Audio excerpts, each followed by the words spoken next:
देखिएगा, आज से 6 महीने बाद हर घर में ऑक्सीजन सिलेंडर होगा। ठीक उसी प्रकार जिस तरह आज घर घर में आरओ वाटर प्यूरिफायर है। ये अचानक ये कौन सी बीमारी आ गई जहां पे लोग सांसों की कमी की वजह से परेशान हैं और ऑक्सीजन की कमी की वजह से लोगों की जान जा रही है। आप रोज अखबार में हेडलाइन में पढ़ते हैं कि ऑक्सीजन नहीं था, कुछ लोगों की जान चली गई। सवाल यह है कि अगर ऑक्सीजन होता तो क्या वो लोग आज जिंदा होते, या फिर जब ऑक्सीजन था तो क्या लोग मरते नहीं थे, या फिर ऑक्सीजन के रहते हुए क्या इंसान की जान नहीं जाती। ये सारे सवालों के जवाब जानने के लिए आपको मेडिकल लिटरेचर के पन्नों को पलटना पड़ेगा। मैंने पिछले 100 साल के मेडिकल लिटरेचर के एविडेंसेस को इकट्ठे किए और एक कंक्लूजन पे पहुंचा कि ऑक्सीजन जरूरी नहीं है आपके लिए लाइफ सेविंग हो। अक्सर ऑक्सीजन हमारे बॉडी के लिए पॉइजन की तरह काम करता है जब वो सिलेंडर से सीधा आपके नाक के अंदर जाता है। इस बात को अगर आपको समझना हो तो आप स्क्रीन पे दिए हुए लिंक में जाके सारे एविडेंस अपने आंखों से देख सकते हैं। तो मानिए मेरी बात, आप ऑक्सीजन सिलेंडर के पीछे मत भागिए। अगर आप किसी की जान बचाना ही चाहते हैं तो आप सिर्फ 2 स्टेप कीजिए। Step 1, repositioning the patient to increase the capacity of lungs, and step 2, air flow को नॉर्मलाइज करना, जिसके लिए आपको सिर्फ खरीदना है इस तरह का छोटा फैन जो आपको कहीं से भी मिल जाएगा। आप जब भी किसी पेशेंट को देखते हैं ब्रेथलेसनेस की अवस्था में, या ब्रेथलेसनेस या ऑक्सीजन सैचुरेशन बहुत लो हो जाता है, तो पेशेंट की स्थिति बहुत गंभीर होती है, तो तब उनको देखते हैं कुछ इस प्रकार लेटे हुए, कुछ इस प्रकार बैठे हुए। यह है रॉन्ग पोजीशनिंग। जब पेशेंट इस प्रकार लेटता है या बैठता है तो उसकी लंग की कैपेसिटी कम हो जाती है। तो पहला स्टेप ये हुआ कि आपको पेशेंट की जो पोजीशनिंग है वो बिल्कुल बदलना है। तो कैसे बदलना है? अब देखिए फोटो में, या तो वो आगे की तरफ झुक के बैठे, आगे की तरफ झुक के खड़े हो, या जब लेटे तो पेट के बल लेटे, जिसे बोलते हैं प्रोन वेंटिलेशन या प्रोन पोजीशनिंग। ये तो हुआ पहला स्टेप। जैसे ही आप ऐसा करेंगे तो पेशेंट की लंग की कैपेसिटी बढ़ जाएगी, और लंग की कैपेसिटी बढ़ते ही पेशेंट को इमीडिएटली थोड़ा सा आराम मिलेगा। दूसरा और आखिरी step, air flow. Air flow को मेंटेन करने के लिए आपको इस तरह का फैन उसके नाक के आगे रखना है, करीब 6 इंच दूर, और ये फैन चला देना है। बस ये 2 स्टेप करेंगे तो आप देखेंगे जादू की तरह वो पेशेंट धीरे धीरे रिकवर करने लगेगा, उसकी ब्रेथलेसनेस कम होने लगेगी, उसकी ऑक्सीजन सैचुरेशन बढ़ने लगेगी।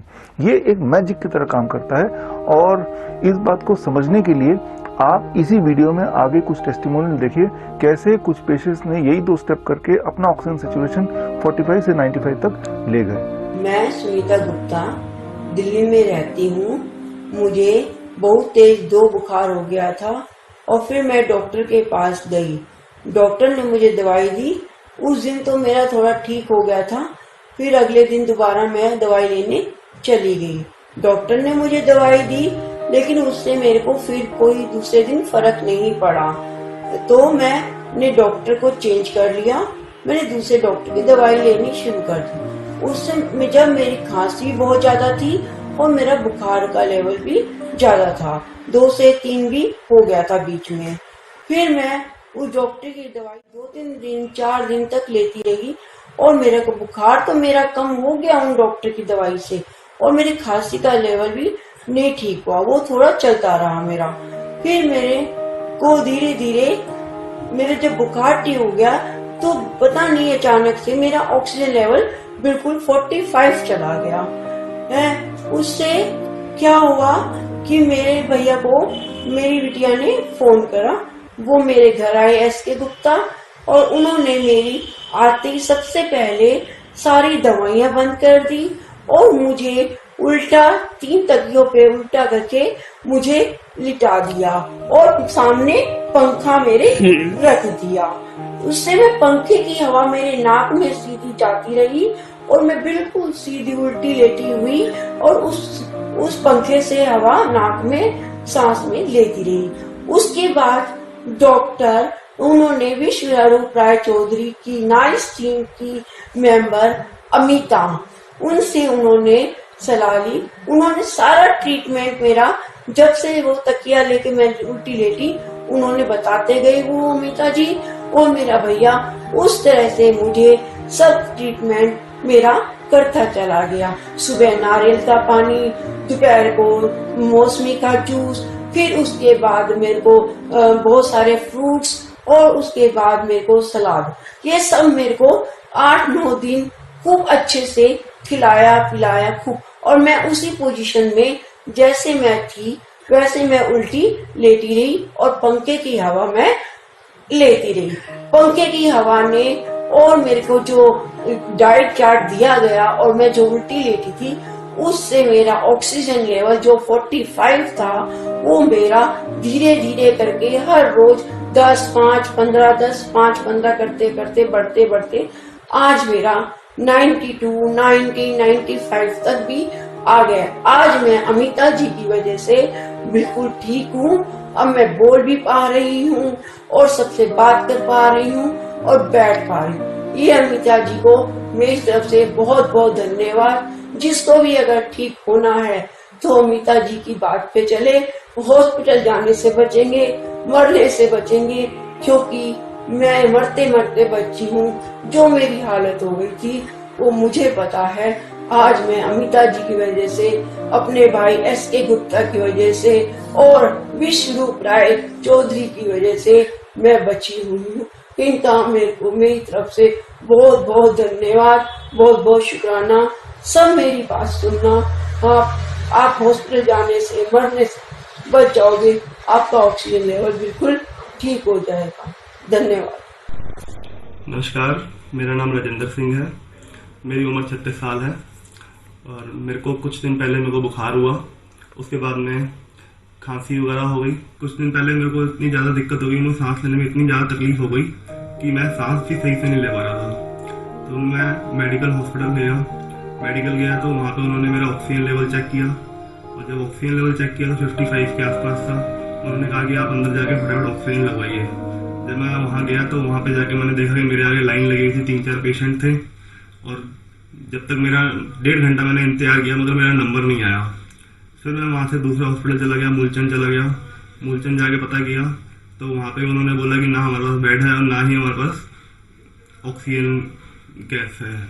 तो मैं वहाँ से उसी पोजीशन में वापस घर आ गया और घर आने के बाद में मैंने अपने फ्रेंड्स वगैरह को बता ही रखा था कि मेरे को बड़ी प्रॉब्लम हो रही है। तो मेरे फ्रेंड ने मेरे को सजेस्ट किया, डॉक्टर विश्वरूप राय चौधरी जी के बारे में बताया।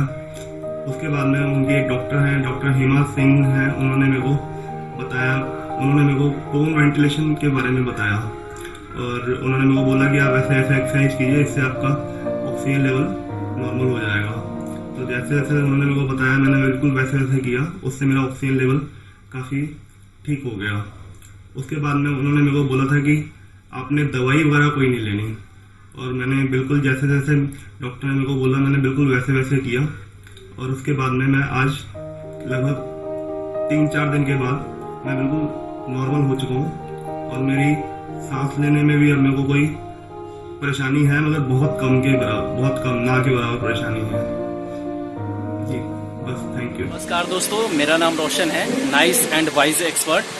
और अभी हम गाजीपुर बॉर्डर पे हैं, यहाँ पे किसान आंदोलन में। और यहाँ पे जैसे कि आप लोग जानते भी हैं, डॉक्टर विश्वरूप राय चौधरी सर का कैंप लगा हुआ है और हम यहीं पे सेवा दे रहे हैं। और अभी हमारे साथ में है, ये देख रहे हैं पेशेंट हैं, इनकी तबीयत सुबह एकदम से ख़राब हो गई थी और इनका ऑक्सीजन सैचुरेशन बहुत ही डाउन हो गया था।